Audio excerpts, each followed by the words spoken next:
Now, there are a few versions that I like to perform a pec stretch when lying on the foam roller. Okay? So the first option is to do it with something called pivot prone. So to perform pivot prone lying on the foam roller, begin by anchoring your chest relatively down so that as you take your arms overhead, your sternum doesn't raise up off the foam. Okay? And so your feedback for that is just to not let anything leave the foam roll as far as your spine goes. So you go overhead here, okay? Now I'm going to turn my pinkies out and down towards the floor, turning my palms away from each other.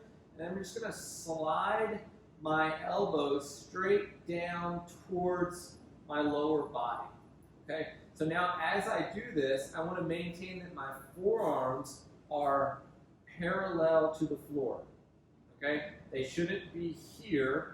All right, and I shouldn't be hyperextending my shoulders either, okay? If I hyperextend my shoulders, then my forearms are typically slanted forwards. So I want to keep my forearms parallel to the floor, slide down as far as I can, maintain everything in alignment on the foam roll with my spine, make sure it's not lifting up, and then I can just hang out here holding 30 seconds twice, or even just hang out up to a 2-minute hold here. So that is using pivot prone on the foam roller. 3 other real quick options that I like is palm up, reaching long with my hands, pressing the back of my palms into the ground. All right? If you feel like you're really hyperextending your shoulder to do this, then you can support your hands on some pillows that are on the floor and push your hands into the pillows. All right? And you'll do the same thing going straight out to the side. Okay, reaching long, pressing the backs of your fingers, or if you can get your palms onto the ground, pressing into the ground.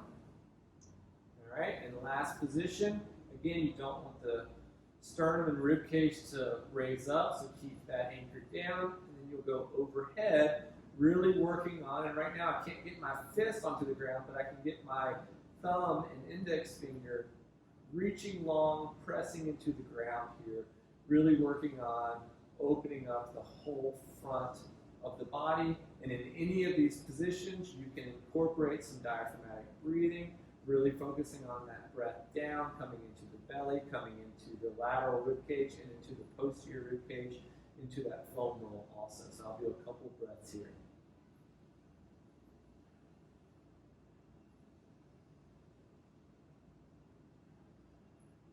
And that's it.